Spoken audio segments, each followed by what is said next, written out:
Brevemente para los que no me conocen, me llamo Inés Carela, tengo 22 años y soy estudiante de economía ya avanzada.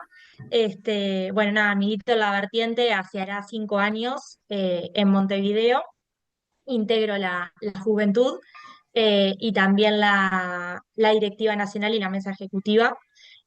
Nada, es un honor que me hayan convocado para dar esta charla. Así que bueno, les preparé ahí una presentación, haré lo mejor que pueda. No soy ninguna especialista en el tema, pero la verdad que lo que voy a dar es de lo que más me gusta la economía, así que creo poder explicarlo bien. Y nada, eso, los dejo con Paula.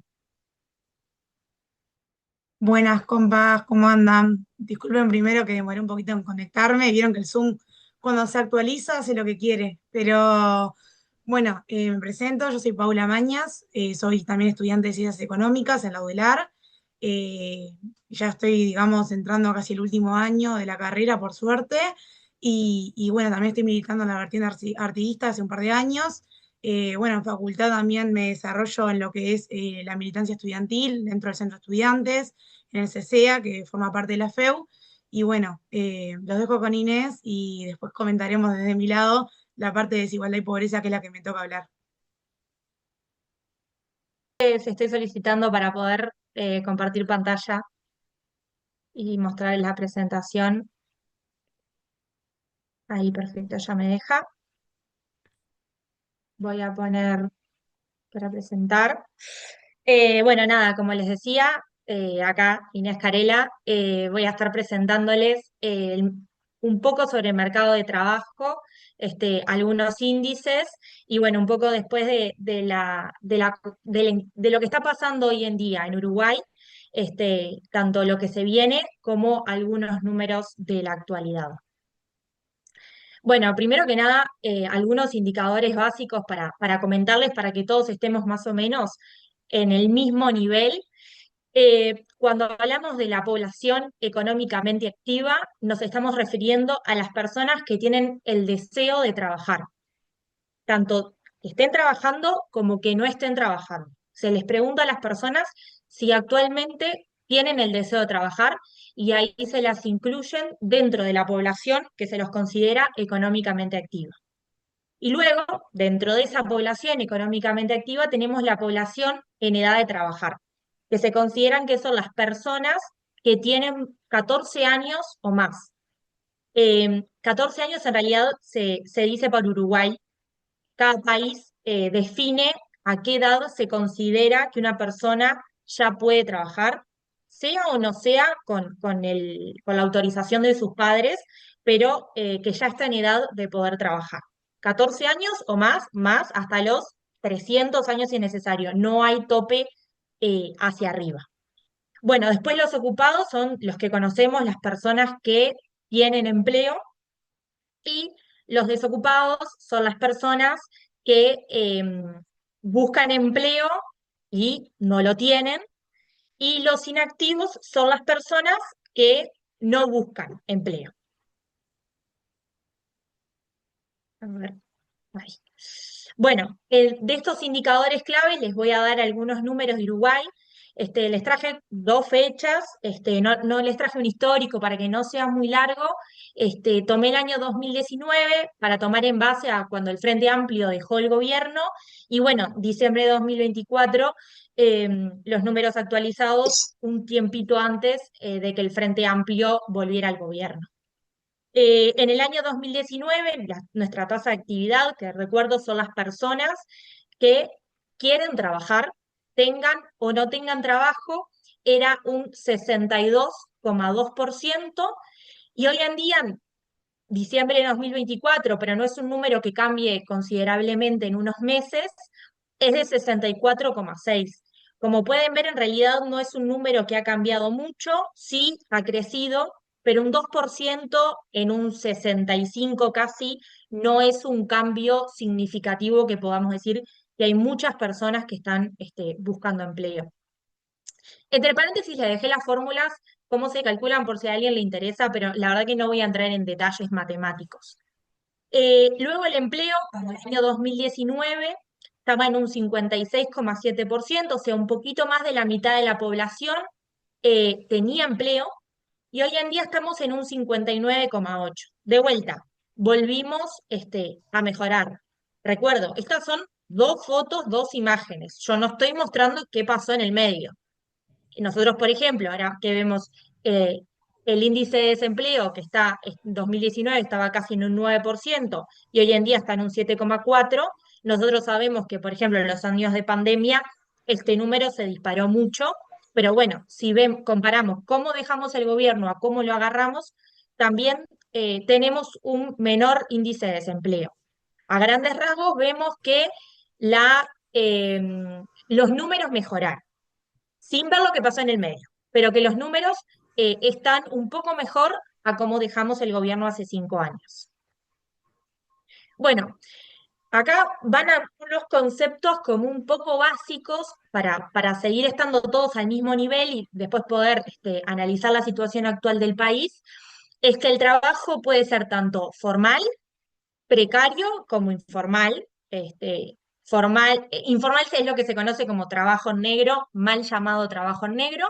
Formal son las personas que aportan a la seguridad social, y precario son las personas que tienen trabajos pero que por alguna razón no logran tener todos los derechos o no están en condiciones dignas de trabajar.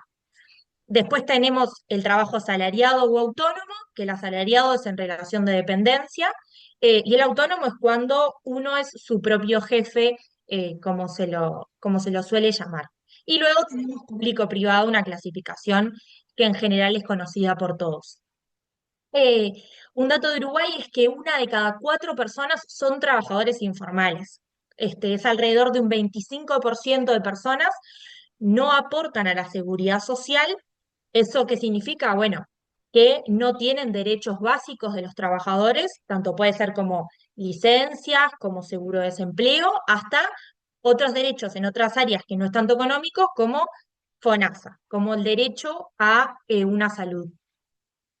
Y les traigo algunos otros números, como ya más hablando en plata, como si se quiere decir, que es el salario mínimo nacional nominal, aclaramos, sin los descuentos, para el año 2024 son 22.268 pesos.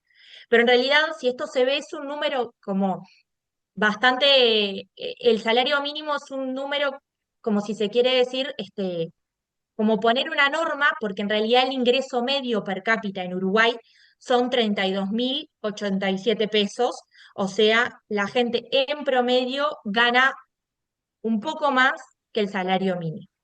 Y bueno, y por último tenemos los que hoy están mucho saliendo en los diarios y en la boca de todo el mundo, que son los consejos de salario, que después vamos a entrar un poco más en detalle, pero son los espacios de disputa entre el capital y el trabajo. Se los podía como medio definir así.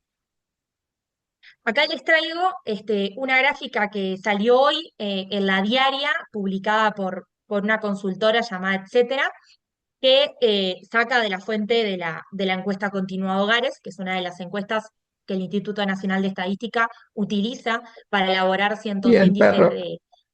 de, perdón, de trabajo, del mercado de trabajo. Y acá tenemos el máximo ingreso laboral por decil a valores de junio del 2025. Si dividimos a la población en 10 y se los ubica uno en cada, el 10% más pobre es el decil 1, como podemos ver, y el 10% más rico es el decil 10, que aquí no aparece, pero en realidad podemos ver el ingreso máximo de cada decil. O sea, la persona más rica, por ejemplo, dentro del 10% más pobre, hoy en día gana 8.366 pesos. Cabe aclarar que dentro de esos ingresos laborables que se les dicen, no están las rentas ni las jubilaciones. O sea, las personas que viven de rentas, por ejemplo, de alquileres, o las personas que viven de jubilaciones, o sea, los jubilados, no entran dentro de esta gráfica. Esta gráfica, si consideramos esas dos poblaciones, se vería bastante distorsionada como se las estoy mostrando ahora, pero bueno, esto básicamente es dentro del mercado laboral, dentro de las personas que hoy en día trabajan. Y acá vamos a ver algunas disparidades que se ven dentro del mercado laboral, tanto va a ser el género, las juventudes, la discapacidad y el territorio.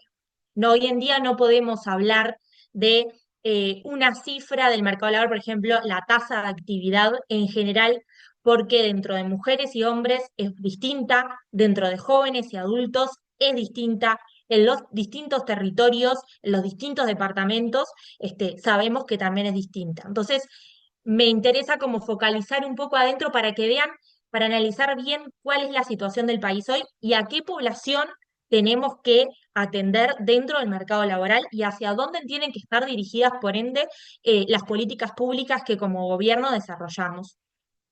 Empezando, por ejemplo, por el género, las mujeres tienen una menor tasa de actividad que los varones.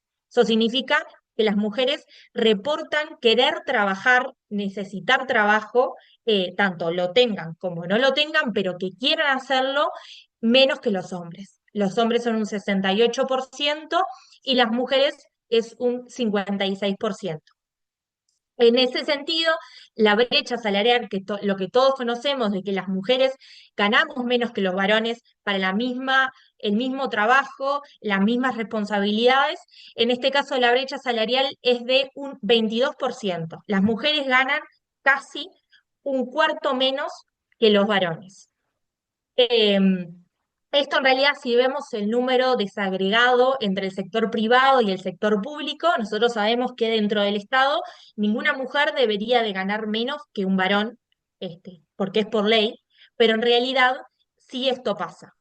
Las mujeres en el Estado, este número es un 9%, ganan menos que los varones para las mismas tareas, y dentro del sector público, este número asciende a más de un 25%. En promedio, queda un 22%. Y después, en este sentido de disparidades que tenemos las mujeres con respecto a los varones dentro del mercado laboral, tenemos la doble jornada. Es lo que se conoce como cuidados y las tareas de trabajo no remuneradas, que son las tareas que cumplimos por lo general las mujeres de trabajo que tienen un valor, pero que no nos remuneran. Por ejemplo, las tareas de cuidados tanto de niños como de adultos, como las tareas de trabajo no remuneradas, como puede ser la limpieza del hogar, eh, generalmente la limpieza del hogar, voy a poner ese ejemplo que es como el más fácil. Y acá se calcula que las mujeres hacen 36 horas semanales de trabajos no remunerados y de cuidados. Si ustedes lo ven, esto es casi otra jornada completa de trabajos en los cuales para las mujeres no están remuneradas. Entonces, nosotros antes decíamos que la tasa de actividad de mujeres era más baja que los varones, pero en realidad si tomamos este 36% de horas semanales que las mujeres hacen de trabajo y que no está reconocido y no está remunerado, las mujeres trabajan muchas más horas que los varones. En esto viene relacionado también otra disparidad que tienen las mujeres con los varones, que son los conceptos de techo de cristal y de suelos pegajosos.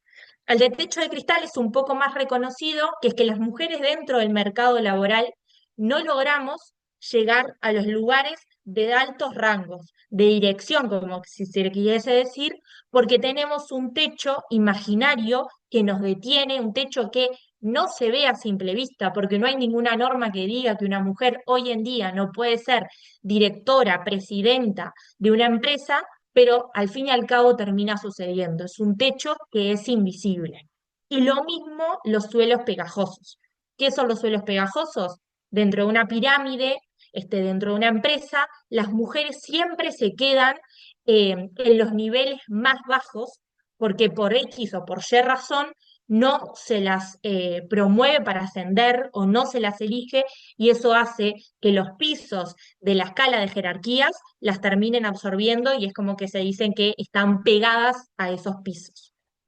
Y por último, sabemos que las mujeres al tener trabajos no remunerados, más horas de cuidados, trabajos que no están reconocidos, pero que son trabajos al fin, tenemos problemas de llegar al mínimo de años de aportes necesarios para jubilarnos, o al por lo general tener trabajos más precarios en los que se nos paga menos, tenemos jubilaciones más bajas. Entonces, los problemas de la discriminación de género en el mercado laboral, en realidad después se sigue reproduciendo cuando ya no componemos el mercado laboral y cuando estamos jubiladas, porque padecemos las discriminaciones que surgimos años antes, que sufrimos años antes. Y bueno, acá les dejo un par de preguntas que es, ¿quién gana el dinero dentro del hogar? Según cómo se gana el dinero dentro del hogar, cómo modifica esto las decisiones de consumo? Dependiendo de quién tiene el dinero dentro del hogar, cuáles son los bienes que se compran. Si una mujer, está probado que si una mujer tiene más ingresos dentro del hogar, se compran bienes, más bienes como ropa, como artículos para los niños, como artículos del hogar, como artículos de higiene personal, y los hombres tienen otros consumos que se le puede llamar como un poco más superfluos. Pero bueno, estos son otros estudios aparte que está buena la interrogante como para pensar de que no es igual quién recibe el ingreso dentro de los hogares. Acá les dejo un poco la gráfica, no voy a entrar muy en detalle, pero cómo depende la tasa de participación en tareas dedicadas al trabajo no remunerado según el sexo y según la condición de actividad. Como les decía, pueden ver la tasa de participación de las mujeres en el trabajo no remunerado, tanto si están ocupadas como si están desocupadas, como si están inactivas, es siempre muy por encima de los varones. Eh, Después va a quedar el video grabado y si quieren pueden analizar el cuadro más a profundidad. No quiero entrar en detalle, pero se los quería dejar. La otra desigualdad que tenemos es las juventudes.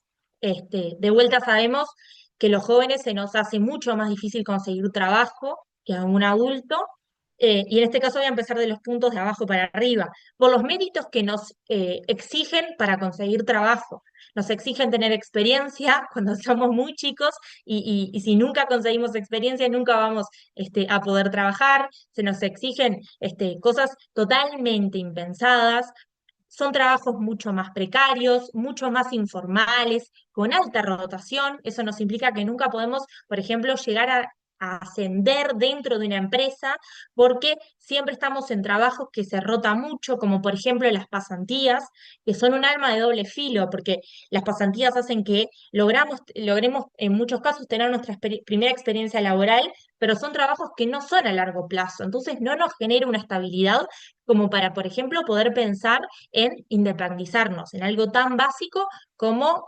autosustentarnos a nosotros mismos.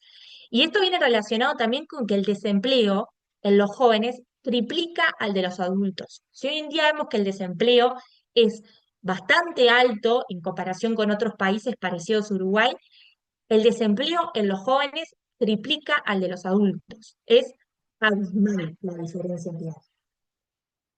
Y por último tenemos, no por último, otro punto de desigualdades son las personas con discapacidad.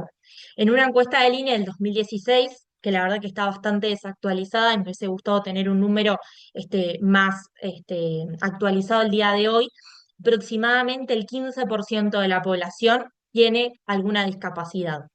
Y como sabemos, estas personas enfrentan barreras en su día a día, muy difíciles para poder desarrollarse plenamente, y una de esas es en el mercado laboral.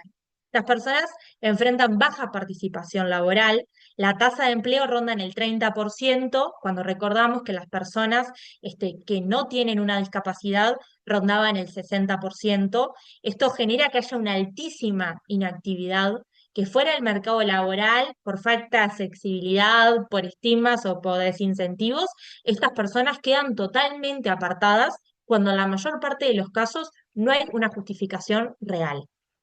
Y por último les dejo una ley que la creó el Frente Amplio y debemos estar muy orgullosos por esto, que es la ley 19.691, que obliga al sector público a tener al menos un 4% de funcionarios con discapacidad. Como esto al principio pasó con la ley, con la cuota de género, luego pasó con la cuota trans, también tenemos una cuota para funcionarios con discapacidad que es un 4%, pero lamentablemente el cumplimiento ha sido muy parcial y para el 2024 se sacó un estudio que solo la mitad de los organismos del Estado logra alcanzar este 4% de funcionarios con discapacidad. Acá les dejo una noticia que salió a principio de mes, que la verdad que es muy buena, que es que el INEFOP impulsa un proyecto para ingreso de personas con discapacidad al mercado laboral. El ministro de Seguridad Social, Juan Castillo, sacó un, un llamado para personas con discapacidad para aumentarlas en el sector público y así darles trabajo. Por ejemplo, es un logro del Frente Amplio que no muchas personas están en conocimiento y está bueno que lo tengamos en la cabeza para poder comunicarlo. Ahora sí, después de haberles dado un pantallazo bastante general sobre el mercado laboral, vamos a entrar en algunos números y en alguna coyuntura para junio, julio más o menos del año 2025, dependiendo del número y dependiendo del indicador, rondan estos 2 meses, pero bueno, les traje números bastante recientes para que podamos ver. Primero, tenemos un escenario que es de estabilidad con señales igualmente heterogéneas. Como veíamos, el desempleo general sigue estando estable alrededor de un 8%, pero como veíamos, hay diferencias notorias entre grupos de poblaciones y en territorios. Y esto de territorios quiero que lo tengan en mente porque ahora lo vamos a ver, porque Uruguay está lejos de ser heterogéneo cuando tiene que ver con el mercado laboral. Y hay departamentos que lamentablemente tienen números que son muy críticos y los compañeros que viven en esos departamentos ya lo sabrán. El subempleo, que es un término que lo habíamos hablado muy por arriba, que son las personas que trabajan menos horas de las que desearían trabajar, de las que necesitan trabajar, o personas que tienen empleos de menor calificación de las que ellos tienen, como por ejemplo el dicho de que siempre estuvo acá en Uruguay de el médico que maneja un taxi. No hay ningún médico que maneje un taxi, pero es el típico ejemplo del subempleo, una persona que está calificada para tener un empleo, que requiere muchos estudios, mucha calificación y está haciendo un trabajo que capaz que no requiere tanta calificación. Bueno, este subempleo alcanza un 9,3% hoy en día, que es una cifra que es grande, no es crítica, pero es una cifra que es grande. Y esto debemos tener en cuenta más que nada con las personas que trabajan menos horas de las que desearían. Son personas que se consideran, bueno, tienen empleo. Sí, pero tienen empleo muy precarios por muy pocas horas que no les dan para vivir. Entonces, es muy importante ver el número del subempleo cuando se analiza qué personas hoy en día tienen trabajo.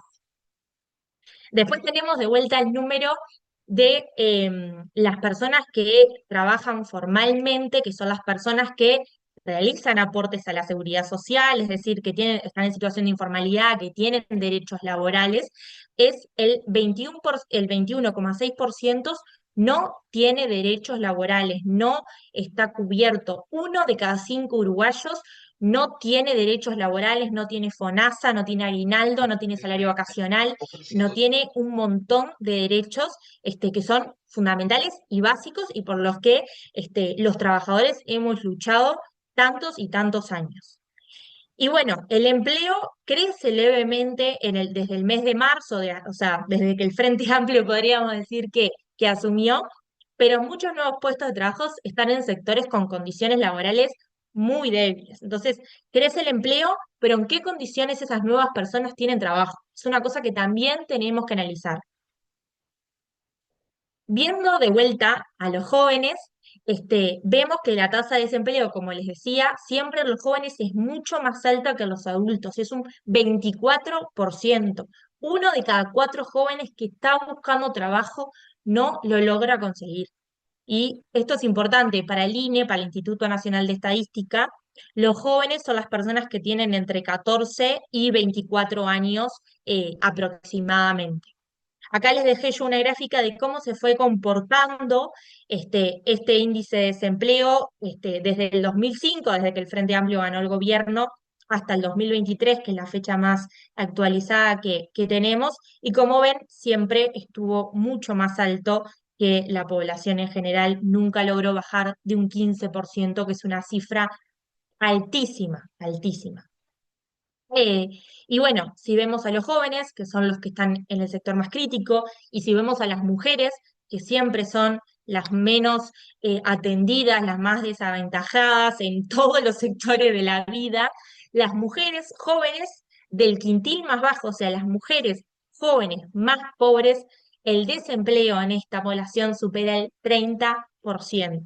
Es una locura, es altísimo. Una de cada tres mujeres jóvenes pobre no tiene trabajo.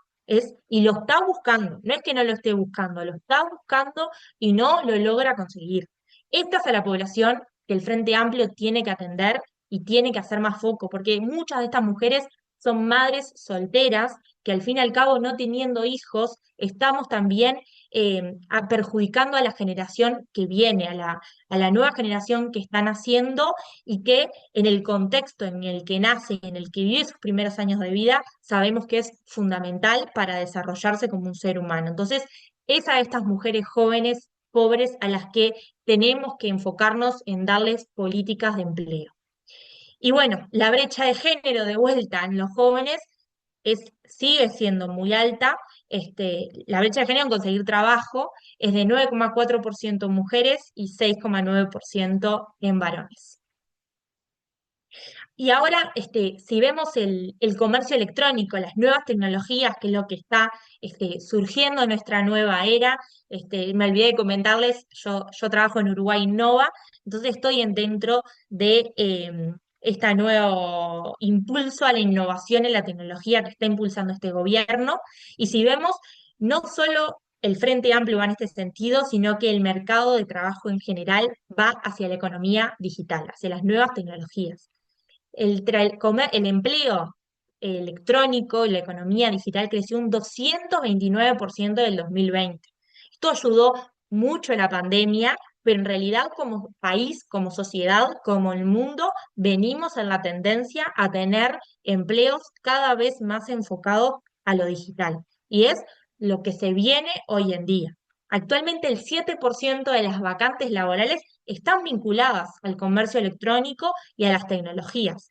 No necesariamente tiene que ser trabajo hipercalificado, no necesariamente tiene que ser para los ingenieros. Pensamos esas personas hiperinteligentes que estudiaron en las mejores universidades del mundo. No, muchos de esos trabajos se crean para el uruguayo medio, el uruguayo común y corriente que terminó el liceo, y están creciendo mucho las vacantes relacionadas a la economía digital.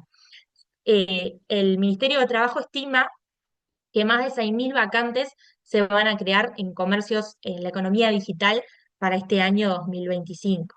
Y bueno, ¿qué dejo la interrogante para que nos pensemos? ¿Qué derechos laborales hay que garantizar en trabajos como las apps de delivery, la atención virtual, las ventas online o el trabajo remoto? ¿Cómo logramos sindicalizar y organizar a los trabajadores que en su día a día no se ven, que no saben quiénes son sus compañeros de trabajo? ¿Cómo logramos que estas personas se sindicalicen y puedan unidas luchar por derechos laborales? Tenemos que tener cuidado. Nosotros muchas veces se piensa que el trabajo electrónico, el teletrabajo, como es conocido en la mayor parte de los casos, es malo, eh, hace que la gente se aparte de sus compañeros, que estemos todo el tiempo metidos en nuestras casas, pero hay que ver que también tiene beneficios muy buenos, tiene muy buenos beneficios ambientales, que la gente no salga todos los días, se sube un ómnibus, se sube un auto, y recorra kilómetros, hace que la contaminación baje un montón, que las horas de trabajo y ocio se puedan combinar, que uno esté en su casa trabajando al mismo tiempo pueda estar haciendo otras tareas. Eso hace que uno, cuando termina su jornada laboral, tenga más tiempo de ocio o de estudio. Para los estudiantes es buenísimo el teletrabajo, nos ahorra un montón de tiempo. Entonces, tenemos que ver que también tiene cosas súper beneficiosas. Y luego, como les decía, los territorios. Como en nuestro país es muy distinto cómo se está desarrollando el mercado laboral, las oportunidades de trabajo en los territorios.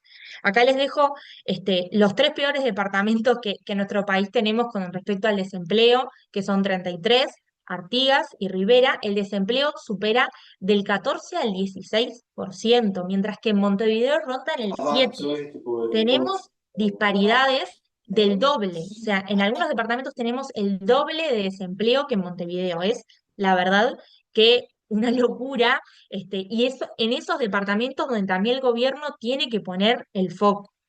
Las oportunidades laborales se están concentrando en los centros urbanos, en la zona metropolitana, como se le llama, que son los 70 kilómetros alrededor de Montevideo, donde es verdad, vive el 80% de la población uruguaya, pero el 20 restante no se lo puede abandonar, no se lo puede dejar de lado. Tenemos que generar políticas, oportunidades laborales en todo el país, no solo en la zona metropolitana. ¿Qué herramientas podrían fortalecer, por ejemplo, el empleo en el interior? Es otra de las interrogantes que dejo y que capaz que algunos de los compañeros que son del interior nos podrían comentar ellos qué opinan. Y bueno, ¿cómo están los salarios hoy en día? ¿Tenemos salarios estancados? ¿Tenemos un crecimiento débil? El Producto Interno Bruto, como ya le habré hablado y a él en la primera presentación sobre economía que él hizo, está creciendo, pero apenas un 2% de lo que va en 2025. Que eso, aunque podamos creer que un 2% es bajo, es superior al promedio en los últimos 10 años. O sea, como país estamos creciendo y hay más puestos de trabajo, es verdad. Pero, ¿qué está pasando? Los salarios reales están estancados o bajando. Eso implica que como país estamos creciendo, pero la torta no se está repartiendo como se tiene que repartir. Los trabajadores no nos estamos viendo beneficiados. Cada vez con nuestro salario logramos comprar menos cosas. Entonces, ¿quién se está llevando ese crecimiento que el país está teniendo? Lo dejo, lo tiro ahí, lo dejo como interrogante también. Y esto se ve también con que el consumo interno, lo que la población, el consumo que la población tiene, tampoco se está recuperando. Y bueno, es coherente. Si cada vez nuestro salario vale menos, ¿cómo vamos a hacer para comprar? ¿Cómo vamos a hacer que el consumo interno, que es también lo que moviliza el país, crezca? Y bueno, para finalizar, hablar un poco de los consejos de salarios, que es otra de las cosas que está muy en boga hoy en día, que este gobierno volvió a instalar. Y bueno, como una definición, los consejos de salarios son los ámbitos de negociación tripartita entre sindicatos, cámaras empresariales y el Estado. Esas son las tres patas que tienen los consejos de salarios. ¿Qué se negocian los consejos de salarios? Los salarios mínimos por rama de actividad. No se negocian todos los salarios mínimos en general, sino por las distintas ramas de actividades que tiene la economía. Y en función de eso se dan los ajustes sobre categorías laborales, beneficios salariales y no salariales.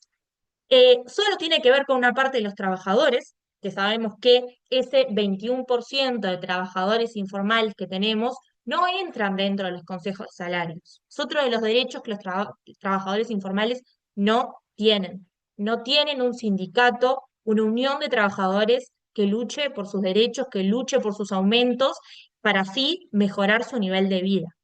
Y en esto que les decía, de que no se hacen todos los salarios, no se negocian todos los salarios en general, sino que son por grupos, les comento que hay más de 200 grupos y subgrupos de actividad, como podemos tener la construcción, como podemos tener el comercio, los rurales, la industria, etcétera. 200, son infinitos, no terminaría nunca de contarles todos los grupos de trabajo que hay.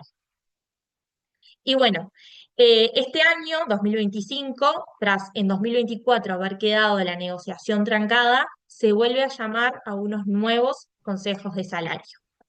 ¿Qué está pasando? Hay conflictos en sectores como el comercio minorista, como la industria frigorífica y el transporte, donde los sindicatos denuncian un estancamiento salarial, que es real, está demostrado en estos 5 años de gobierno de la coalición, todos perdimos salario. Solo el 1% más rico de este país se vio beneficiado a nivel salarial por la coalición multicolor. El resto de los trabajadores todos perdimos salarios. Y los sindicatos esto lo están denunciando y están reclamando los salarios que todos perdimos.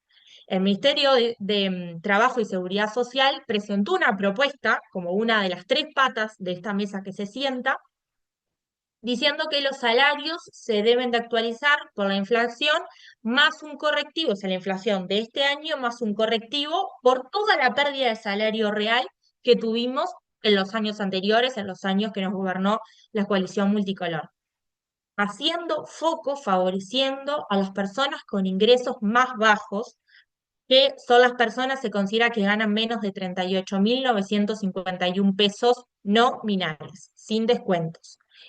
Se hace foco en estas poblaciones porque obviamente son las más necesitadas y las más afectadas. Y bueno, ¿qué pide el movimiento sindical? Esa otra pata. Pide incorporar cláusulas por género, por equidad y por condiciones de salud laboral. Salud laboral tanto física como salud laboral mental. El movimiento sindical dice que estamos muy mal en estos sentidos y que tenemos que poner un foco. Y bueno, para finalizar, ¿cuáles son los avances de estos primeros 100 días del Frente Amplio? Que todo el mundo dice que el Frente Amplio no está haciendo nada, que en estos 100 días no se avanzó, que estamos haciendo la plancha, como quien dice. Bueno, les traigo dos de los primeros avances de estos 100 días en materias de consejo, de mercado laboral. El primero, como les contaba, es el establecimiento de la ronda de los consejos de salarios más grande de la historia, con el objetivo de favorecer a los trabajadores que se encuentran en las peores condiciones salariales. Otro de los avances de este gobierno es la activación del diálogo social, que se anunció la semana pasada, si no me equivoco, con el objetivo de reconstruir la matriz de protección social que identifica y distingue al Uruguay a nivel mundial. De Latinoamérica somos en uno de los países que mejor estamos de protección social, mejor estamos de derechos laborales, y bueno, tiene que activarse un diálogo social para que sigamos avanzando y sigamos siendo uno de los mejores países del mundo. Y para finalizar, les traigo algunas ideas paramilitar, algunas preocupaciones que les traje, algunas interrogantes. Es bueno, ¿cuáles son las políticas activas de empleo joven para poder lograr combinar trabajo con estudio? Fortalecer la negociación colectiva, lograr llamar consejos de salarios, los consejos de salarios más grandes de la historia vamos a tener. Bueno, ¿cómo podemos fortalecer esto y que esto siga en el correr de los años? Reconocer el trabajo doméstico y de cuidados que las mujeres hacemos, que ocupan casi el 36 horas de nuestra semana. ¿Cómo reconocer ese trabajo para que no estemos siempre menos favorecidas? Y bueno, ¿qué políticas activas podemos tener para articular el empleo, la salud y los cuidados y la autonomía relativa de las personas? Así que bueno, eso es un poco de los que les traía. Dejé bastantes interrogantes para poder charlar un poco. Tampoco los quería aburrir mucho rato, así que bueno, espero que les haya gustado. Gracias, Inés, precioso. ¿Sigue Gracias. Paula? Bueno, Sí, sigue Paula. seguimos. Bueno, voy a pasar a presentar ahora.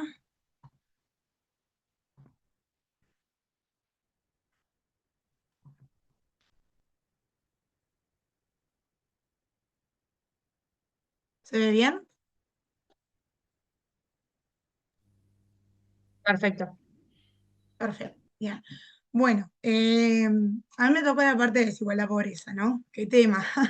No es un tema fácil para hablar y es un tema que a nivel universal está bastante como conceptualizado, todo el mundo sabe cuando se habla de pobreza que se habla y cuando se habla de desigualdad de qué se habla, pero nunca la gente termina de entender qué hay atrás de todo eso. Entonces, a partir de eso voy a hacer una especie de introducción en base a lo que, bueno, primeramente vamos en facultad, pero también que en el Frente Amplio trabajamos programáticamente día a día para que, bueno, se pueda avanzar en estos temas que tienen conceptualización negativa, ¿no? Yo entiendo que estos temas, si bien están muy relacionados, o sea, es difícil pensar la pobreza sin desigualdad, entiendo que hay que verlos de lados diferentes para poder entender cómo se relacionan. Así que bueno, en ese sentido voy a arrancar con la temática de desigualdad, que bueno, cuando nosotros hablamos de desigualdad, es una idea que tiene miles de años ya a este punto, pues las sociedades humanas se han organizado siempre con este ciclo vicioso donde hay una persona dominante y una persona sometida, donde hay una desigualdad. Y bueno, es por eso que no es un rasgo más, digamos, de la forma de organizarnos, sino que se trata también de un rasgo sobresaliente y controversial que brota constantemente en las discusiones políticas y las discusiones económicas. Cuando nosotros hablamos de términos distributivos, de cómo se reparte la plata, cómo se reparte el salario, los ingresos, todo eso, estamos hablando de un tema de desigualdad que hay que apuntalar, digamos. La desigualdad no es una sola, hay varias, y en ese sentido podemos arrancar con la de ingreso, que bueno, la de ingreso es la parte más monetaria, la que se llama desigualdad económica, que parte de la base de que eh, ¿cómo puedo decirlo?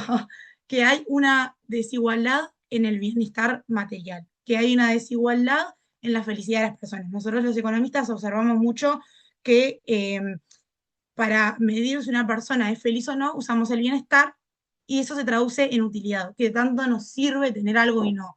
Entonces, cuando hablamos de esta cuestión de la utilidad, una persona que no tiene una utilidad satisfecha, que no le es lo suficientemente útil, eh, ahí estamos hablando de que hay una desigualdad porque no se está cumpliendo su desigualdad, digamos, su alcance mínimo a esa utilidad. Por el lado de la riqueza, bueno, no solo nosotros hay que analizar la distribución del ingreso desde el lado del salario, también hay que entender que hay otras formas de tener riqueza y para ahí aparecen las cuestiones de la herencia, del patrimonio, de los activos, de todo lo que conseguimos como propiedad privada. Entonces, bueno, cuando hablamos de desigualdad económica, tenemos esas dos cuestiones. Por un lado, el ingreso, que mayormente entra por el lado de los salarios, y por el otro lado, la riqueza, que entra por el lado del patrimonio y los activos financieros que uno tiene. Em, por otro lado, hay que entender que la desigualdad es multicausal, que no tiene solo una causa, y ahí entran las cuestiones multidimensionales. Cuando hablamos de multidimensionalidad, imaginamos cómo atraviesa el género, cómo atraviesa el territorio, cómo atraviesan las discapacidades, lo étnico-racial, las generaciones, todo eso forma parte de una estructura de siglos en nuestra sociedad que es importante entenderla para poder ver que la desigualdad no es un problema solo de billetera, sino que es un problema mucho más de abajo de los cimientos nuestros. Bien. ¿Por qué es importante estudiarla? ¿Por qué es importante la desigualdad? Yo lo veo desde dos lados. Primeramente, porque nosotros cuando hablamos de desigualdad, estamos hablando de cómo afecta económicamente al desarrollo y al crecimiento económico. Nosotros cuando hablamos del desarrollo de un país estamos hablando de un proceso donde se mejora la calidad de vida, la humana, lo cultural y lo estructural, digamos, de una sociedad. Y cuando un país se desarrolla es porque hay más igualdad. O sea, hay más el índice de desarrollo humano, que es un índice que utilizan mucho para medir qué tan desarrollado está un país.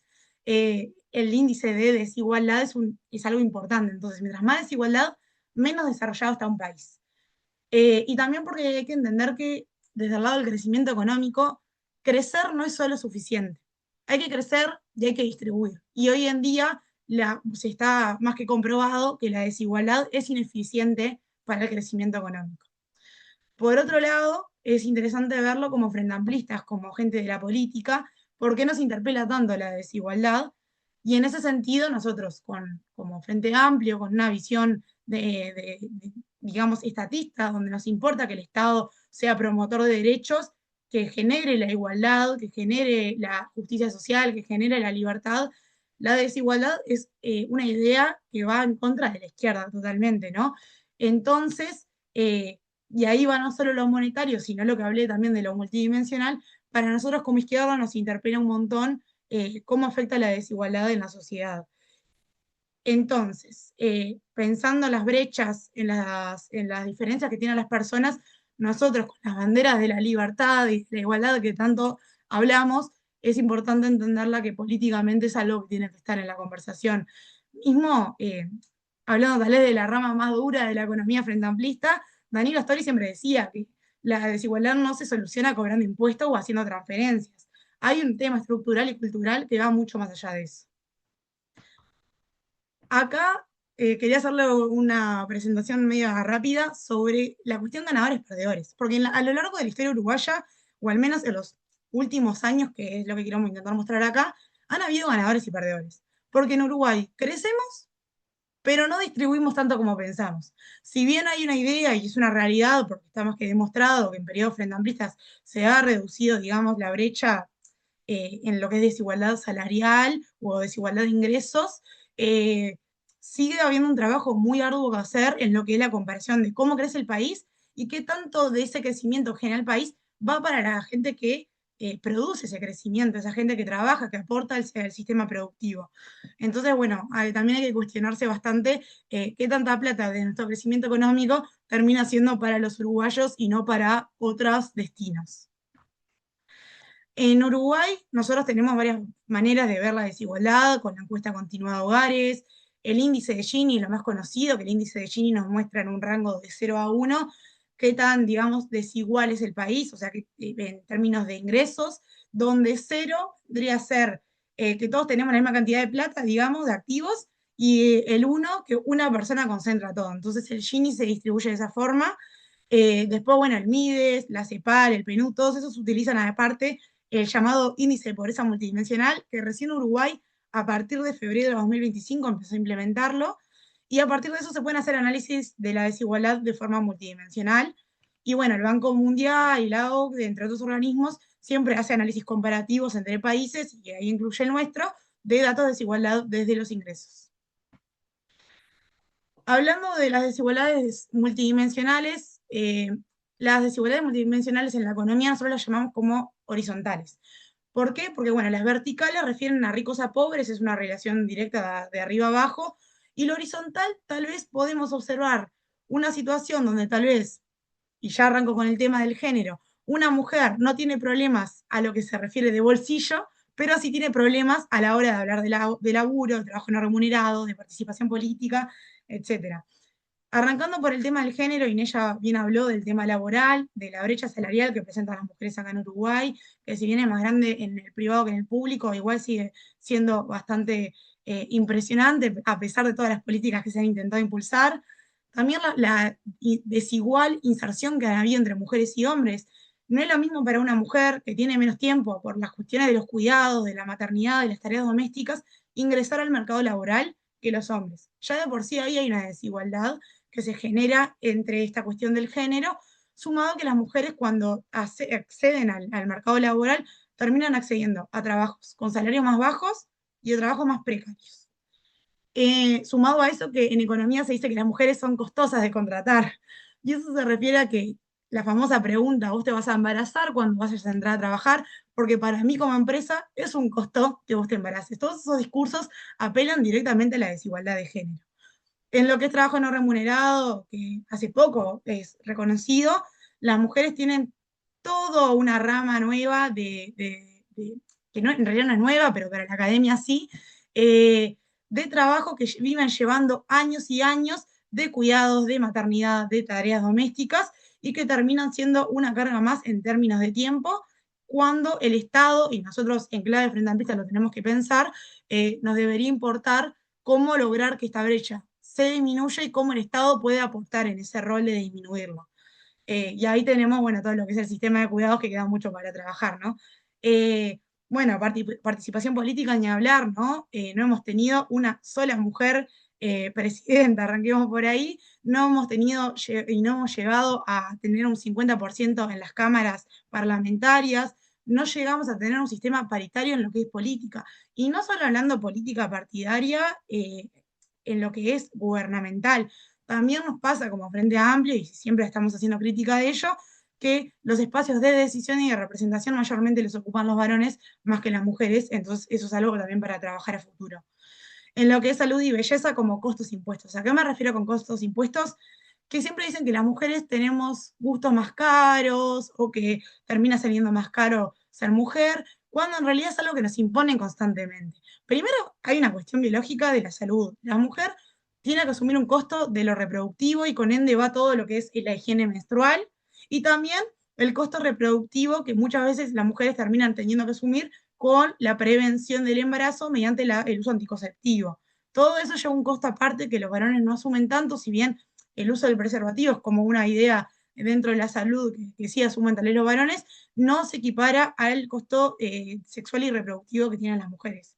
Y por el lado de la belleza también está toda la cuestión de cosméticos, la nueva moda del skincare se le llama, de esta cuestión de cuidarse con cremas que salen 2.000 pesos fácilmente, y bueno, ni hablar que ahora la moda digital del Botox, de poder operarse, de hacerse intervenciones quirúrgicas, termina haciendo que la mujer de una forma obligada, no digo que suceda en todos lados, pero lo vemos constantemente, las mujeres gastan mucho más en cuestiones de belleza, entre comillas.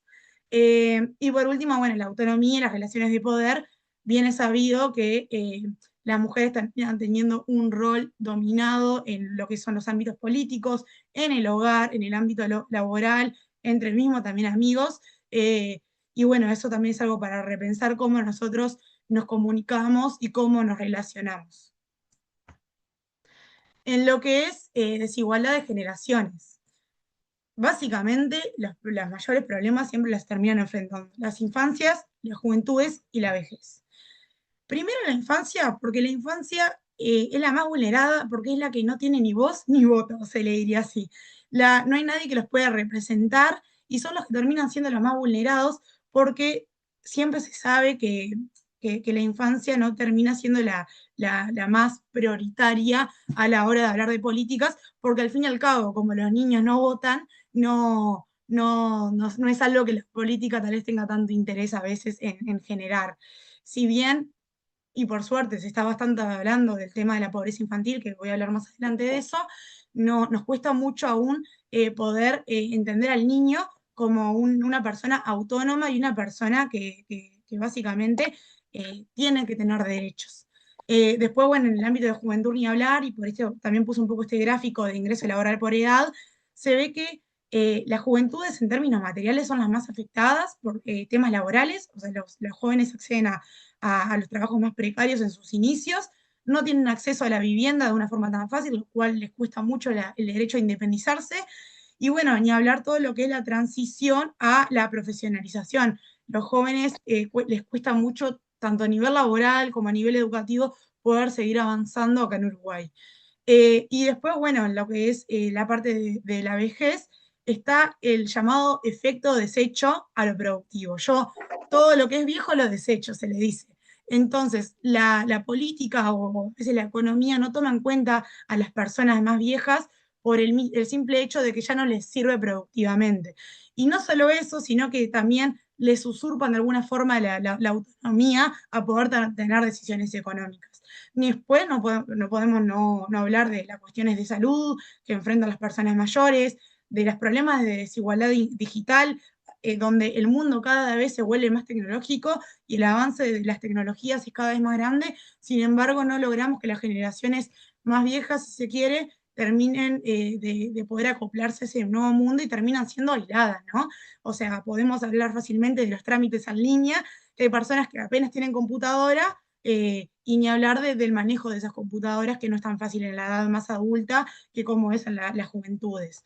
Y bueno, después los accesos a vivienda, a pensiones, a seguridad social, también es una preocupación constante.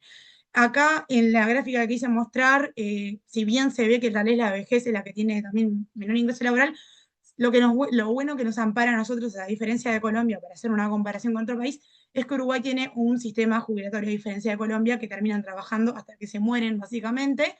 Nosotros en Uruguay tal vez no tenemos un ingreso laboral en la vejez, pero sí hay un ingreso desde el lado del aporte contributivo jubilatorio que han generado a lo largo del tiempo. No quita que igual siga habiendo dificultades, sigue siendo un tema de conversación el tema de la seguridad social.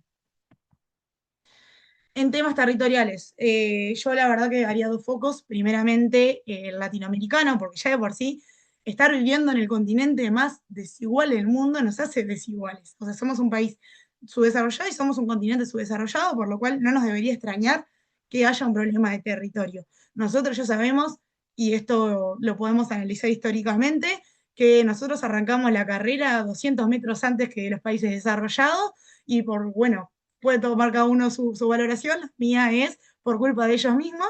Eh, Pero bueno, eso ya nos hace tener un problema de subdesarrollo, no poder arrancar la carrera de una forma justa como el resto de los países.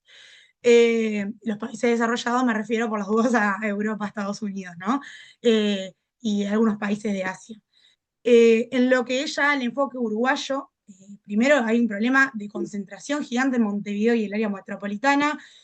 La capital termina teniendo población, empleo, inversión pública y servicios de alta calidad y termina generando una desigualdad al resto del interior en temas de empleo calificado, en temas de salud especializada, de educación superior y de transporte. O sea, ya ahí hay un problema gigante entre esta brecha urbano-rural. Y sumado a esto, también tenemos problemas de acceso a los servicios básicos, el agua potable, la conectividad, el saneamiento. No se accede igual en el centro de Montevideo que mismo en la periferia, ni hablar en los departamentos más al interior del país. En lo que es asimetría en infraestructura, también se puede ver, es básicamente visualizarlo. Hay un tema de infraestructura vial, de tecnología y logística mucho más desarrollada en el sur del país que en detrimento de lo que es el norte y el noreste, o sea, Rivera, Cerro Largo y Artigas. Bueno, no quiero ahondar mucho en el tema del mercado laboral porque ella lo habló, pero hay altas tasas de informalidad en el interior del país, lo cual la informalidad nos lleva a pensar también a futuro en la desigualdad en seguridad social en el interior del país. Y bueno, después también podemos hablar en oportunidades de desarrollo, las inversiones y las oportunidades de desarrollo siempre se concentran en el área metropolitana y cuesta mucho poder sacar adelante a un departamento cuando ni siquiera se puede invertir en ese departamento y se genera una desigualdad en ese sentido. Después, bueno, hablando del étnico racial, el étnico racial es algo ya simbólico y estructural del racismo, ¿no? De un tema que abarca no solo algo económico y, bueno, desigualdad multicausal, sino que va embanderada de esta lucha contra el racismo, ¿no? Eh, en términos económicos, la población afrodescendiente tiene tasas de pobreza sistemáticamente mucho más altas que la población no afro. Es más, la pobreza afecta al 19,5% de afrodescendientes, eso para 2023 más o menos eran las cifras, y la pobreza infantil afro ya supera el 40%.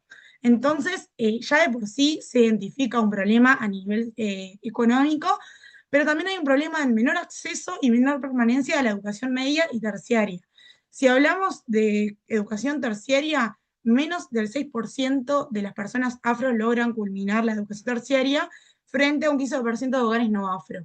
Y bueno, en realidad también se sabe bien que las personas afro tienen menos años de estudio y tienen menos tasas menos menores de finalización, digamos. Eh, Después, bueno, en lo que es salud y acceso a servicios, las tasas de mortalidad infantil en niños afro es mucho más alta que en niños no afro, hay condiciones habitacionales mucho más complicadas, también tienen menor acceso a servicios básicos, la cobertura es más mala a nivel de salud, y bueno, a servicios también de saneamiento y de conectividad también afecta en lo que es étnico-racial, aunque no parezca. En lo que es representación política y de participación social, bueno, recién a 2025 llegamos a tener un primer ministro negro y no hablo del apellido, hablo de una persona afro, pero nos cuesta mucho como Uruguay poder avanzar en esa conquista de derechos de lo que es representación política para las personas afro en los ámbitos gubernamentales. Eh, Después, bueno, hay una cuestión que está bueno interrogarse siempre, y es si la desigualdad es aceptable, porque bastante indigna, y es bueno que indigne porque es terrible la desigualdad, pero hay veces que termina siendo aceptada bajo algunos discursos un poco fachitos, digamos. Entonces, dentro de eso entra el discurso de la meritocracia, el famoso si te esforzás, si estudiás, si laburás con talento y sacrificio, vas a poder lograrlo. Y esto, básicamente, con lo que acabo de hablar, se demuestra que es totalmente falso, que una persona en el juego de la vida no arranca en el mismo lugar que todo el mundo, que uno no siempre nace con familia, con plata, con buena educación, con contactos, y mismo a veces ya termina naciendo en lugares donde ya hay pobreza, donde ya hay discriminación, donde hay problemas territoriales y tienen mala educación, y también hay trabajos precarios. Entonces, no podemos hablar de que las personas que tienen ingresos es porque se lo merecen y las que no lo tienen. Y en esa clave también quiero hablar un poco de, mucho se habla de los pobres, pero de los ricos no. Y eso refiere a que nosotros siempre hacemos foco a la pobreza, a la necesidad de ayudar a los sectores vulnerables, pero poco se habla de lo que muchos tienen. O sea, en vez de hablar tal vez, y no es que esté mal, sino que es bueno hacer foco en la visibilización de la desigualdad y la pobreza, a veces no solo hay que hablar de lo poco que tienen muchos, sino de lo demasiado que tienen otros, ¿no? Eh, Muy fácil es hablar de los casos futbolísticos, ¿no? Si ponemos el ejemplo de jugadores de fútbol como Messi que ganan millones y millones y está totalmente aceptado, nunca nos cuestionamos por qué hay un salario excesivamente rico cuando en realidad hay personas que están en una situación totalmente contraria, ¿no? Y bueno, a esto de pensar también no solo en la plata, sino también del foco monetario, siempre es bueno pensar en estas cuestiones de las desigualdades horizontales que nos atraviesan, que tal vez hay una situación que es equitativa a nivel socioeconómico, más bien económico que socio, eh, pero que totalmente es desigual. O sea, hay personas que tal vez tienen la misma cantidad de plata, pero la desigualdad igual está atravesada en estas situaciones. Pero bueno, hay mucho para hablar de esto de la desigualdad. Esa era como que la idea más que nada que quería dejar en claro. Eh, y bueno, vamos a proceder a pasar por la pobreza. La pobreza tiene que ser vista desde varios aspectos. Y de acá voy que todo lo que dije anteriormente va a estar relacionado, no se olviden que la pobreza es vista como una insuficiencia de recursos materiales, o sea, la falta de ingresos, que la pobreza es un problema resultado de la desigualdad estructural que ya nombré en género, en territorio, en generaciones, étnico-racial, en temas de discapacidad también. Y la pobreza también tiene una cuestión de la privación de derechos, la privación de tener autonomía, del acceso a las oportunidades, al desarrollo humano. Dentro de economía, nosotros siempre analizamos mucho a Amartya Sen, que es un autor que habla mucho de las capacidades y que habla de que no siempre es un problema de plata el problema de la pobreza, sino que también hay un problema de la realización del ser humano, de que queremos generar que el ser humano, tal vez más allá de la plata, puede carecer de otras cuestiones de realización y que nosotros al privarles de eso la podemos clasificar como pobre. Entonces, bueno, al fin y al cabo, no es solo una cuestión de plata, y lo voy a decir hasta el cansancio, sino que hay una cuestión también de privación de derechos, porque privar derechos es cortar libertades y cortar libertades es generar una desigualdad. Eh, Después, bueno, el síndrome multidimensional habla de, bueno, de tomar en cuenta factores como el infraconsumo, hablemos de la desnutrición, de los malos accesos a la educación, a la salud, del hacinamiento, de la falta de inserción social, de la segregación. Todos esos son aspectos que engloban a la pobreza. En lo que son formas de medir la pobreza, nosotros la pobreza la podemos medir a nivel regional, a nivel nacional o a nivel mundial incluso. Por eso es importante definir determinadas cosas cuando hablamos de pobreza. Por ejemplo, ¿dónde está sucediendo esa pobreza? Yo en esta presentación voy a hablar para el caso uruguayo, pero se podría hablar a nivel latinoamericano. Después tenemos la decisión respecto a la universalidad de la definición de la pobreza, es decir, qué concepción vamos a tener de la pobreza cuando hablamos de tal. Y después, bueno, está esta cuestión de cómo la medimos, de una forma objetiva, es decir, mirando los ingresos, o subjetiva, tal vez haciendo una encuesta de satisfacción de, bueno, esta persona no tiene tal necesidad, no tiene tal otra, no tiene tal otra, y por ende es pobre. O directamente preguntarle a la persona si se considera pobre o no. Eso es una forma de medir la pobreza de una forma subjetiva. Después, bueno, la determinación del umbral, a través de qué monto una persona es pobre o no, por ejemplo, ¿no? Que ahí se determina la llamada línea de la pobreza. En qué unidad se va a medir, qué dimensiones vamos a tomar en cuenta y en qué horizonte temporal se va a identificar. No es lo mismo hablar de pobreza en un periodo de crisis como 2002 que hablar de pobreza tal vez en el año, no sé, 90, que teníamos un tipo de gobierno, o que tenemos un análisis de 2008, que teníamos otro tipo de gobierno, ¿no? Siempre es interesante analizar el periodo en que se está dando esta pobreza y también qué tipo de políticas aplica. En lo que es formas de medir la pobreza, hay dos focos que se hacen, digamos, importantes en la economía. El primero es el monetario, que es básicamente yo mido la pobreza con la línea de pobreza, es decir, con qué tanto ingreso tengo y en base a ese ingreso, qué tanto puedo consumir. Si yo tengo un consumo deficitario, digamos, se puede considerar pobre esa persona o no. Y así también la indigencia que habla de la canasta básica ya alimentaria y no alimentaria, y a partir de eso se mide. Hay varios problemas con el análisis de línea de pobreza y por suerte, ahora con la nueva metodología, que después voy a hablar de eso, se ha podido cambiar. Y es que la línea de pobreza, al usar solo los ingresos, no estamos contemplando el patrimonio, que es algo hiper importante para ahora hablar de la riqueza, y tampoco de cómo se distribuye ese ingreso, que bastante lo habló Inés, dentro del hogar. O sea, tal vez llega determinada cantidad de plata de una persona y determinada cantidad de plata de otra persona, pero no sabemos qué tanto se gasta, por ejemplo, dentro del hogar y cómo se distribuye esa plata, porque al fin y al cabo, bastante pasa en realidad que los ingresos, por ejemplo, hablando en temas de desigualdad de género, de una mujer dentro del hogar no son iguales en términos del hombre y en cómo se gastan. Tal vez la mujer termina gastando más en cuestiones del hogar que el varón. Eso es algo que está bastante interesante para analizar cómo se distribuye intrahogar los recursos. Y después, bueno, también hay una cuestión de las decisiones, ¿no? Sobre de cómo se van a utilizar esos bienes materiales y no materiales dentro del hogar. Después, bueno, las necesidades básicas insatisfechas es una medida que utilizó la CEPAL a partir de los 80 para definir la pobreza a partir de cuestiones de educación, de alimentación, de vivienda, de seguridad, entre otras, bastante, que hay un montón, y a partir de eso, de determinada, digamos, insatisfacción de dichas necesidades, se puede determinar si una persona es pobre o no. Yendo más a la línea monetaria, está bueno pensar que cómo pueden distribuirse los hogares y considerarse pobres o no. Y si tenemos un hogar, por ejemplo, que es pobre, que se considera pobre, y encima no percibe ningún ingreso, se llama un hogar de pobreza absoluta.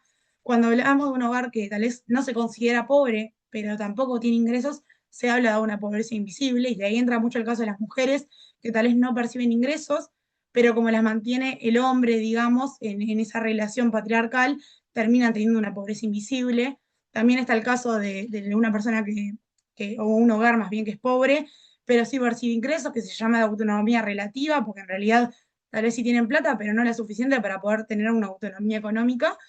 Y después tenemos a los hogares no pobres y con ingresos, que es de autonomía completa, ¿no? Quería hablar bastante de este tema porque apenas arrancó el gobierno, se cambió la metodología y se habló bastante de la nueva presentación de la pobreza y de la desigualdad y de la indigencia en el INE. Y es esta nueva forma de medirla. Básicamente se hizo en febrero de 2025 una publicación de la medición de la pobreza multidimensional, este índice nuevo que se está introduciendo para medir la pobreza desde otro lado, y a la vez tenemos la actualización de la medición de la pobreza por el método de los ingresos. Es decir, la línea de la pobreza ya no se mide como antes. Ahora vamos a tomar otras, digamos, innovaciones metodológicas para poder medirla nuevamente. ¿Cómo se construye? Bueno, tenemos la encuesta de gastos de ingresos de los hogares para 2016 y 2017 se toma. Y bueno, algunos de los cambios que se hicieron de cara a esto del nuevo método por los ingresos es que, bueno, se cambia el estrato de referencia pasa a ser a nivel nacional, se toma factores como hacinamiento, saneamiento, acceso escolar de niños e insuficiencia calórica. En lo que es agregado de ingresos, se toma el ingreso disponible, que el ingreso disponible es el ingreso sacándole todos los impuestos ya, sumado a transferencias alimentarias en especie, como lo que es el acceso a comedores, y después, bueno, los subsidios de energía en gas, OCE y UTE. También hay que entender, y esto es darle básicamente visibilidad a la desigualdad territorial, que las economías de escalas según tamaño de hogar se deben medir diferente. O sea, es diferente para Montevideo que para el interior, y a su vez no es lo mismo ser propietario que ser inquilino. Entonces, esos son todos factores nuevos que se empiezan a tomar en esta nueva metodología. Partiendo de la pobreza por el método de los ingresos, que es la que se presentó en mayo o marzo, si no me equivoco, básicamente en estos cambios se hacen una comparación entre la medición anterior, que era la de 2006, y la de 2017, y a partir de eso que vemos que la pobreza para 2024 se ubica en el 17,3%, o sea, el cambio es muy grande en comparación a la medición anterior, ¿no? Sumado a eso, también tenemos que si bien la pobreza estaba en un 17,3%, este nuevo método nos puede mostrar que la pobreza para 2023 estaba en 2020, en 20%, disculpen. Entonces estamos hablando de que la pobreza ya era alta en 2023, descendió, pero sigue siendo alta con un 17,3%. Y esto también afecta directamente a las infancias, ¿no? Ahí vemos en el gráfico que dice pobreza infantil para menores de 6 años, esta pobreza alcanza un 32,2%, o sea, estamos hablando de que de los niños menores de 6 años, el 32,2% es pobre. Eh, y bueno, después también tenemos el análisis de la indigencia, que básicamente es mucho más grande de lo que se pensaba. eh, y si lo analizamos con el periodo anterior, podemos decir que, que se ocultaron, si se quiere, ciertas cifras que hoy en día con esta nueva metodología se puede mostrar que la pobreza era más alta de lo que nos quisieron maquillar. Eh, Después, bueno, lo que es el índice de pobreza multidimensional, hay distintas dimensiones claves, dentro de ellas se toman en cuenta la educación, las condiciones habitacionales, los servicios básicos, la protección social y el empleo. Tenemos ahí 15 ponderaciones donde podemos ver de otra forma cómo analizar la pobreza y a partir de eso llegamos a la conclusión que la pobreza alcanza un porcentaje del 18,9% y que básicamente de las personas pobres, un 33,7% tienen privaciones ponderadas. Nosotros en este análisis básicamente que hace el INE, podemos ver que una persona se considera pobre si tiene más de estas cuatro, o sea, al menos cuatro de estas 15 que aparecen acá, insatisfechas. Entonces, esto nos sirve de una forma complementaria para analizar la pobreza desde otro lado. Después, rápidamente, la distribución del ingreso, el índice de Gini, como ya les había hablado, es un, digamos, indicador de desigualdad. Y con el Gini hubo algunas modificaciones y podemos ver que básicamente de 2007 a 2012 hay un gran descenso, por lo cual ha habido una mejora en la igualdad de derechos y de la desigualdad y de la igualdad en lo que es aspectos horizontales, como les hablé. Pero bueno, que después de 2003 a 2018, y ha seguido todo así, hemos tenido una tendencia bastante como constante y que no ha cambiado tanto, es decir, la desigualdad no ha cambiado tanto a nivel monetario. Después se habla bastante del proceso que hubo entre 2019 y 2024, o sea, analizar el pre-periodo de la calle Pou, digamos, y el final, y se termina concluyendo que lo único que se logró es llegar al mismo punto de donde arrancó 2019, es decir, no han podido avanzar en ningún aspecto en lo que esté en temas de desigualdad. Después, hay una frase bastante conocida que es la pobreza tiene cara de, en eso me gustaría hacer un poco de énfasis de qué tiene cara la pobreza. Primeramente tiene cara de mujer. La pobreza se sabe que está totalmente feminizada y que básicamente cuando hablamos de pobreza feminizada hablamos desde el lado de los ingresos. Es decir, las mujeres tienen les afecta directamente los ingresos el tema de la pobreza y a su vez está bueno que digamos desde este enfoque de la feminización de la pobreza no veamos la pobreza solo nuevamente como la cuestión monetaria, sino hay una cuestión multicausal y dentro de estas muchas causas está los problemas que tienen las mujeres con los tiempos y por ende la carga de cuidados y de tareas que se les asigna por, digamos, la obligación del rol que tienen que cumplir ellas en esta sociedad, ¿no?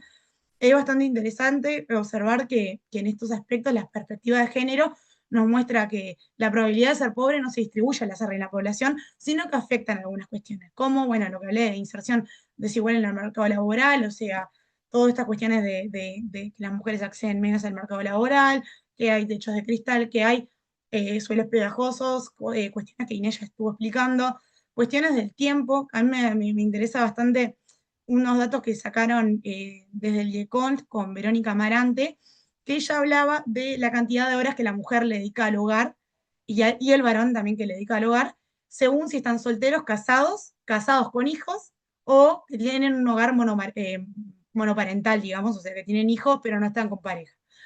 Y en ese resultado se ve que los hombres le dedican menos tiempo a los cuidados cuando están casados que cuando están solteros, es decir, una carga de los cuidados va directamente a la mujer cuando se casa con un varón.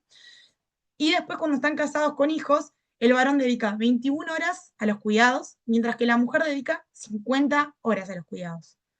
Y cuando la mujer ya no está casada, cuando es madre soltera, dedica 42 horas. ¿Qué estamos diciendo con eso?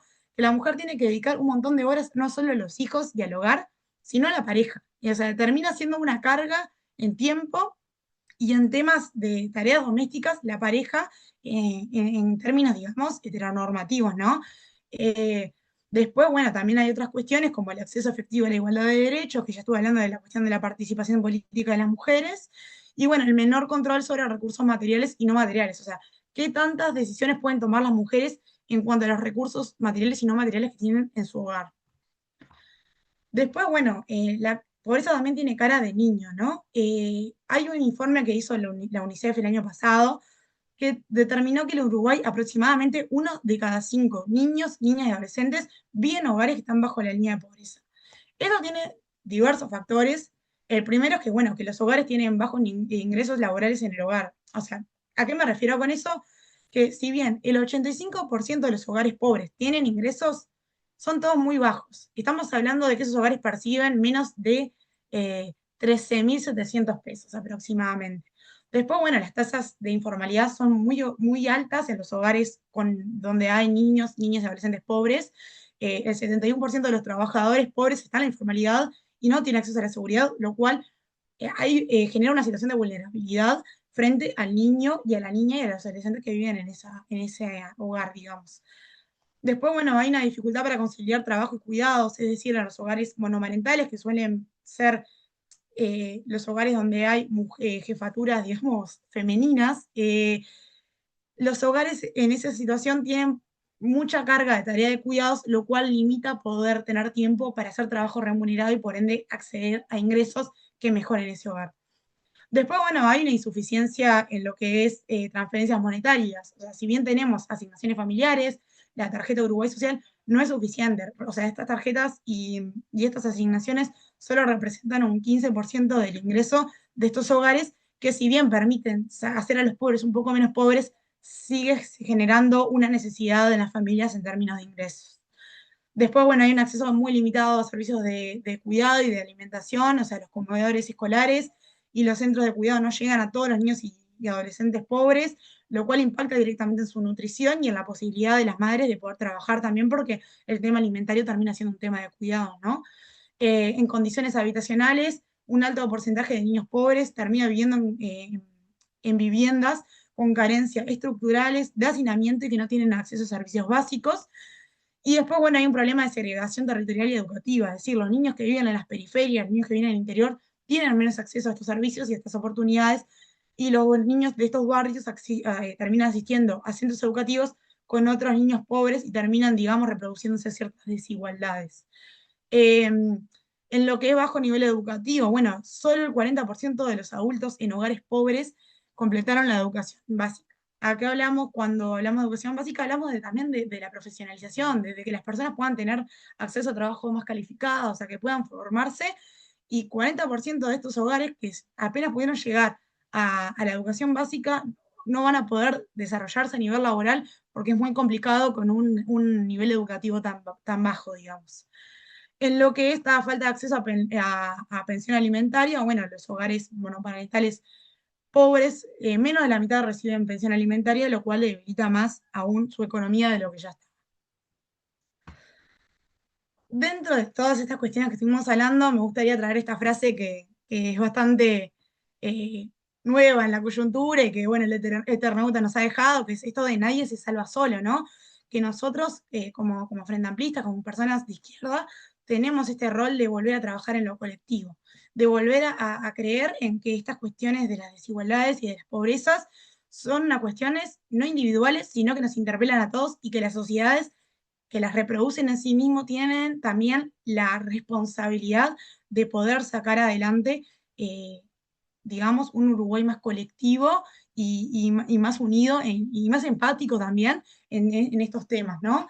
Dentro de esto es importante desmentir el discurso de la libertad individual que nació con la pandemia, que es esta cuestión que trae mucho la ultraderecha, bueno, de cada uno se puede salvar solo, bueno, si cada uno se esfuerza va a poder generar, digamos, a futuro una vida mejor y estamos totalmente de acuerdo como persona de izquierda que no es así, que una persona no se salva sola y que la libertad individual no existe solo para las personas que se encuentran arriba de la pirámide, digamos, y bueno, también dentro de esto desmentir un poco el discurso de la teoría del derrame, ¿no?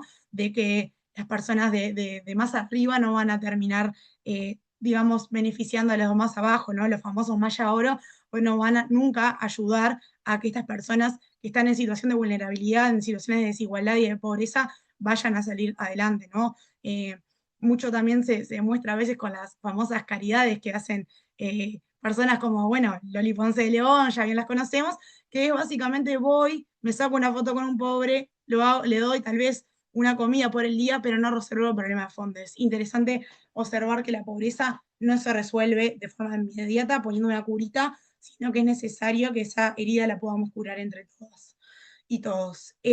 También ligado a esto de la libertad individual, de la meritocracia, todas estas cuestiones que estuvimos hablando, tenemos una gran lucha contra la porofobia, ¿no? Estamos viendo en Uruguay situaciones donde se prende fuego a personas que duermen en la calle por el simple hecho de que les molesta visualmente.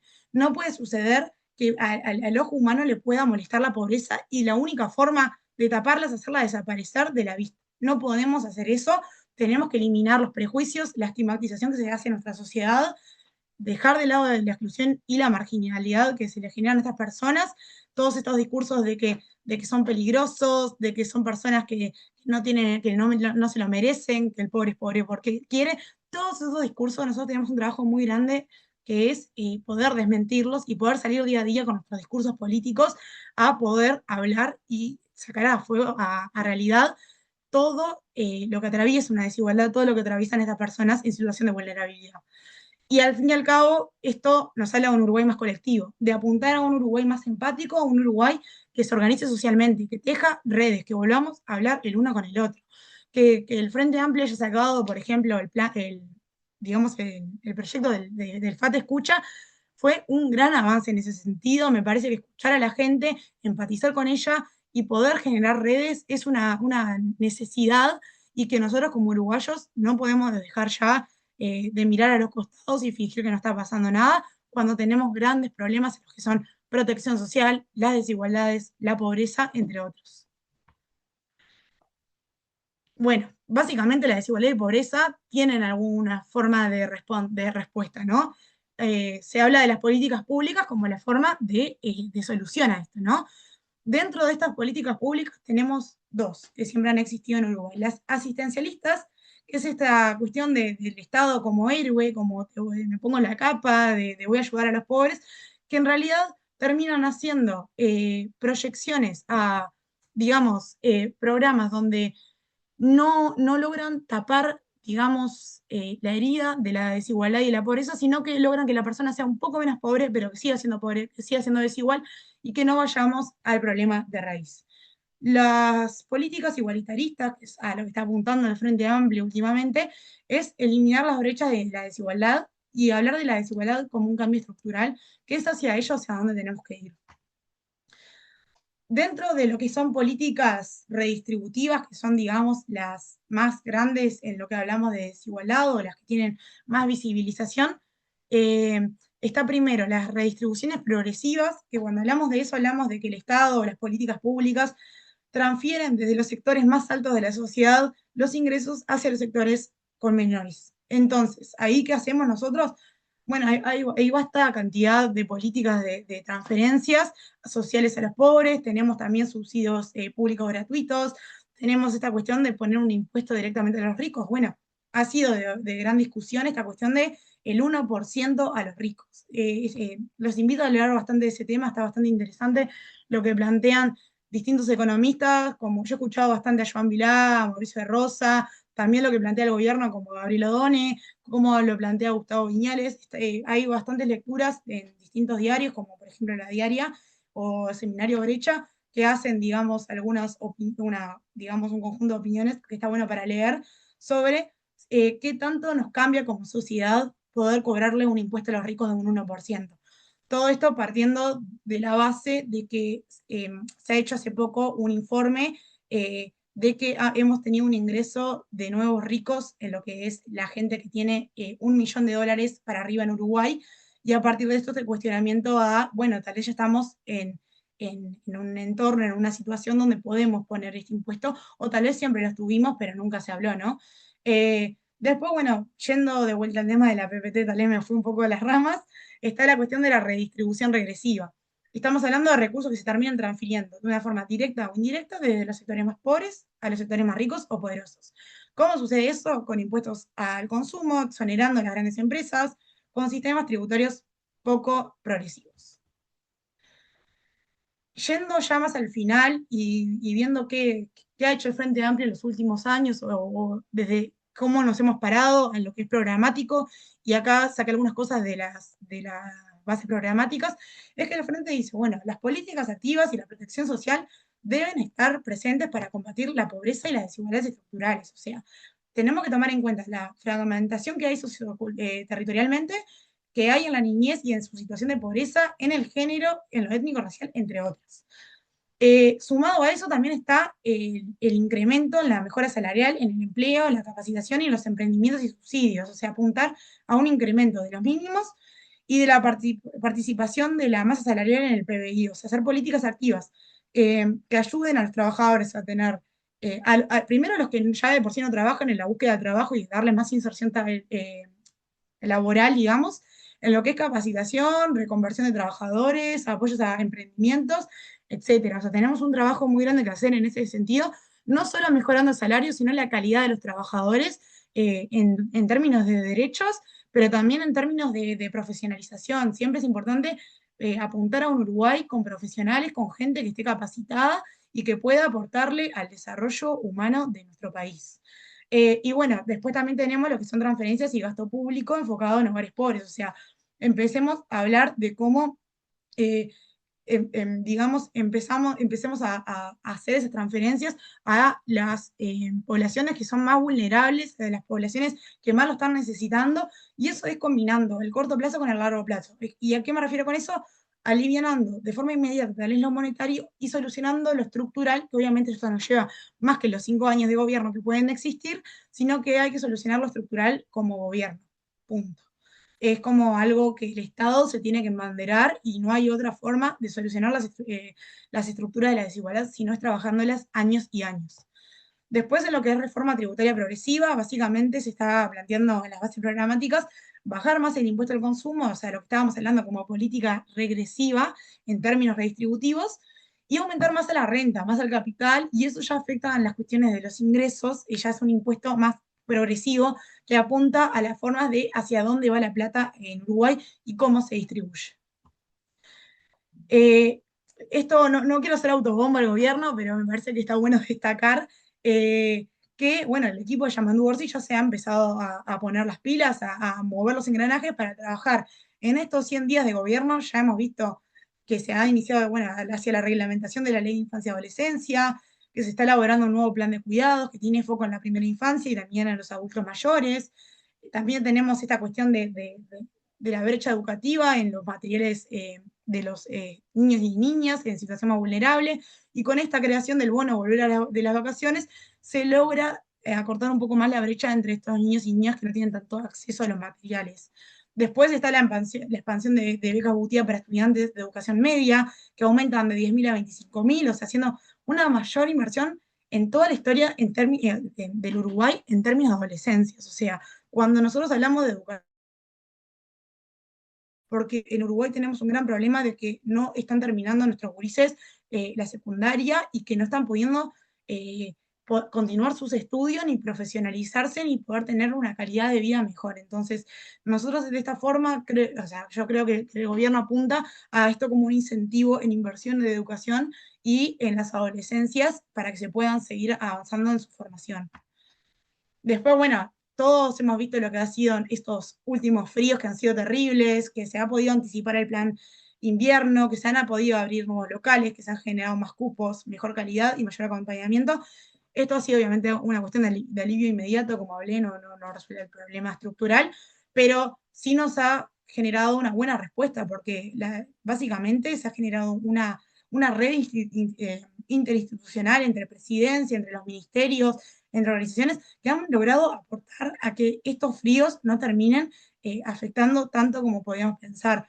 Sin embargo, y lamentablemente hemos tenido muertes, esto, digamos, nos habla de un Estado que no estaba preparado y no estuvo preparado estos años para poder enfrentar esta situación, y que el gobierno, la verdad, de Yamandu Orsi ha logrado hacer un gran despliegue en lo que fue el plan invierno, pero que bueno, queda mucho por hacer en lo que es trabajo en indigencia y personas en situación de calle, ¿no? El plan piloto de comunidad a la calle incluye apertura, bueno, en centros comunitarios barriales, se empiezan a armar las duplas itinerarias para los barrios, transporte hacia los refugios se están empezando como que cada vez a generar más, porque, bueno, el tema de hacer un traslado a un refugio es muy complicado, porque muchas veces los refugios están llenos y el más cercano que tenés te queda 20 kilómetros, entonces te das una forma de poder transportar a esa persona que se encuentra en situación vulnerable. Inés ya habló bastante de la convocatoria de consejos salarios, que fue la convocatoria más grande en toda la historia del país que se va a hacer. Y bueno, el objetivo de este es favorecer a los trabajadores y trabajadoras que están en malas situaciones salariales. Sumado a esto, el diálogo social, que es muy importante en términos de desigualdad y pobreza, porque estamos hablando de volver a este Uruguay colectivo donde todos podamos aportar de nuestras ideas a la política y gestión pública en términos de desigualdad y en términos de pobreza. O sea, cómo nosotros podemos generar una matriz de protección social que identifique y distinga al Uruguay. O sea, tenemos que ser bastión en América Latina porque la protección social y las desigualdades son un tema bastante preocupante a nivel regional. Bueno, también el plan de primera vivienda, que bueno, se va a desarrollar durante el quinquenio de este gobierno, que bueno, ya se está empezando a trabajar, que es facilitar el acceso y la permanencia a una vivienda.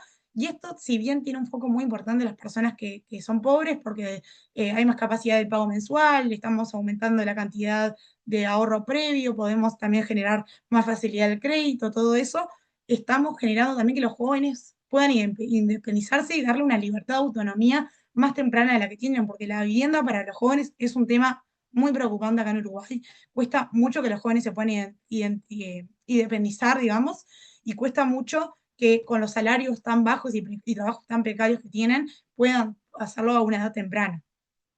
Bueno, básicamente eso es más que nada de lo que quería hablar. Estamos abiertos con Inés a las preguntas y vamos a intentar responder todo lo que podamos, pero bueno, queda mucho por hacer, sí queda mucho. Eh, Hay que ser ambiciosos con la pobreza y con la desigualdad. Y bueno, vayamos hacia la discusión política de estos temas, a darle más visibilidad y poder, digamos, como Frente Amplio y como gobierno que somos hoy en día, darle una respuesta o encaminarnos hacia, digamos, un Uruguay más colectivo. Así que está, los escucho, muchas gracias. Para mirarnos de frente en un encuentro de verdad y poder crecer con dignidad. Un encuentro que decida, la vertiente nos anima, un país para todos.